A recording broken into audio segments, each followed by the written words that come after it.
turkiga wuxuu xirtay hawadiisa magaalooyin dhowr oo ka tirsan dalka Ukraine way gobanayaan.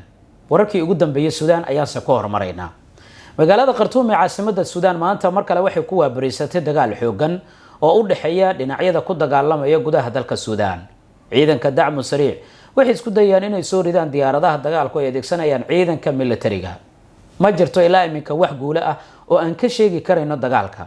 laakiin waxa kaliya kula wadaagayna waxay tahay in maanta iyo shalay dagaaladu ay u muuqanayaan inay ka xoog badan yihiin kuwii toddobaadyadii ugu dambeeyay ka dhacayay magaalooyinka waaweyn ee dalka Suudaan si gaar ahaaneed magaalada Khartoum. ciidanka militariga waxay sheegeen inay bartilmaameedsadeen goobay ku sugnaayeen ciidanka dacmu sariic oo ah bartamaha magaalada Khartoum. dacmu sariicna waxay sheegeen agagaarka xarunta madaxtooyada dagaalka ugu adag inuu ka dhacay waa berigii saaka oo Khamiisa. ciidamada ammaanku waxay adeegsanayaan noocyada kala duwan ee hubka. wararkii ugu dambeeyna waxay sheegayaan in madaxtooyada agagaarkeeda ay tahay meesha ugu adag ee lagu dagaalamayo. waxa muuqanaysa ciidanka dacmu sariic iyaga oo ku dhumaaleysanaya guryaha hareeraha madaxtooyada ah inay dagaal adag la galayaan militariga. mararka qaarkii waxay sheegtaan in iyaga madaxtooyada gacanta ay ku hayaan, laakiin militariga ayaa arrintaasi beeninaya. dhawaaqa rasaasta xoogan oo dhinacyadan isweydaarsanayeen guud ahaan magaalada Khartoum ayaa laga maqlayaa maanta maadaama xaalku uu ka duwan yahay sidii uu ahaan jiray markii hore. ciidamada ammaanka ee militariga waxay doonayaan inay ammaanka guud ahaaneed ee Khartoum ay gacanta ay ku dhigaan. haddii magaalada Khartoum ay gacanta ku dhigaan waxay ka dhigan tahay inay dacmu sariic ay ku eriyan karaan banaanka magaalada maadaama aysan haysan diyaaradaha dagaalka. wararka qaarkii ee soo baxay waxay sheegayaan in kooxda dacmu sariic ay gacanta ay ku dhigeen nidaam difaaceed u dhigma sida gantaalada Himaris oo kale, laakiin ma jiro xog rasmi ah oo dawladda arrinta ay ka soo saartay, sidoo kalena iyagana si rasmi ah uma aysan xaqiijin. baaritaan ayaan sameyn doonaa oo arrintaas aan ku ogaan doono marka aan helno macluumaad arrinta ku saabsanna waxaan kugula wadaagi doonaa barnaamijyadeena kale insha Allah. magaalada Kiev ee caasimadda dalka Ukraine maanta waxaa ku dhacay tiro gantaalo ah. waxaa la sheegay dhawaaqa qaraxyo xoogan in la maqlay waa berigii maanta. ruushka arrintaas wuxuu kaga jawaabayaa ama uu ku soo aadiyay saacadoon kadib markii la sheegay qorshe la doonayo in lagu qaarijiyo madaxweyne Vladimir Putin in la fashiliyay. laba diyaaradood oo daroonaysa waxyaabaha qarxa laga soo buuxiyay ayaa la sheegay in la doonayo in lagu weeraro xarunta madaxtooyada ee magaalada Moscow, laakiin inta diyaaradaha aysan gaarin dhismaha Kremlinka ayaa la sheegay in nidaam difaaceed uu soo riday. lama sheegin macluumaad kale oo dheeraad ah. sirdoonka Ukraine waxay beeniyeen macluumaadka ku saabsan inay doonayeen in madaxweyne Vladimir Putin ay qaarijiyaan.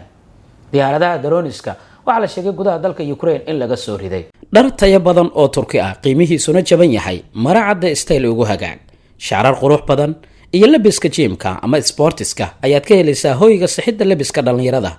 la xiriir telefoonada shaashada kaaga muuqdo. mahadsanid. taa badalkeeda maanta ruushka gantaaladii ugu badnaa ayuu ku harqiyay magaalooyin dhowr ah oo ka tirsan gudaha dalka Ukraine. waana weerarkii ugu xooganaa oo mar kale rogaal celisa oo diyaaradaha dagaalka, maraakiibta iyo sidoo kale diyaaradaha darooniska isqarxinaya ee ruushka ay ku qaadaan fariisimo dhowr ah oo militariga dawladda Ukraine ay ku sugan yihiin.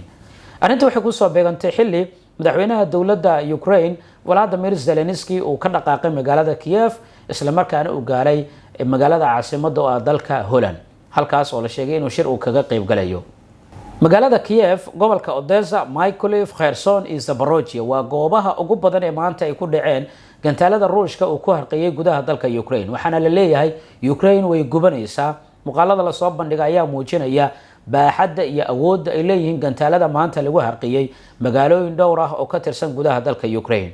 in ka badan 25 ruux ayaa la diiwaan geliyay inay ku geeriyoodeen duqeymihii ugu dambeeyay. mana jira macluumaad rasmi ah oo ka soo baxay sirdoonka iyo wasaaradaha gaashaandhigga ee labada dawladood ee ruushka iyo sidoo kale Ukraine. waxyaabaha ka soo kordha xogaheena kale ayaan ku ogaan doonaa. turkiga wuxuu xirtay hawada ama xuduudda dhanka hawada oo uu la wadaago dalka Armenia. 2021 dhamaadkeedii ayaa la wanaajiyay calaaqaadkii diblomaasiyadeed ee Turkiga iyo Armenia u dhaxeeyay maadaama uu xumaaday 2020 markii Turkiga diyaarado dagaal oo ku taageeray ciidankii Azerbaijan oo xilligaasi doonayay in gobolka Nagorno-Karabakh gacanta ay ku dhigaan. sababta dawladda Turkiga ay u xirtay xuduudda dhanka hawada ee Armenia waxa lagu tilmaamay in Turkiga si weyn uu kaga carooday taalo laga dhisay magaalada Yerevan oo caasimadda dalka Armenia ah. taaladaas oo lagu xusayo gumaad la sheegay in dawladdii Cismaaniyiinta ay ka geysatay gudaha dalka Armenia xilligii dagaalkii koowaad ee dunida. waxaa lagu waramayaa marka dhacdadaas inay dhacday sanadkii 1915 dowladda Turkiga waxay ka soo horjeedaan in gumaad arrinta loo aqoonsado oo laga dhigo inay dadka Turkida ay gumaadeen muwaadiniinta Armenia. wasiirka arrimaha dibadda ee dowladda Turkiga Mawlid Daud Oglo ayaa arrintaasi ku dhawaaqay waxaana uu sheegay dhammaanba hawada dhanka xuduudda ee Armenia la wadaagaan in la xiray haddii dowladda tallaabadaasi wax ka bedeli weysana ay tallaabooyin kale oo dheeraad ah dowladda Turkiga ay qaadi doonto. nooca tallaabooyinka ma uusan sheegin laakiin waxaa muuqanaysa Turkiga inuu si weyn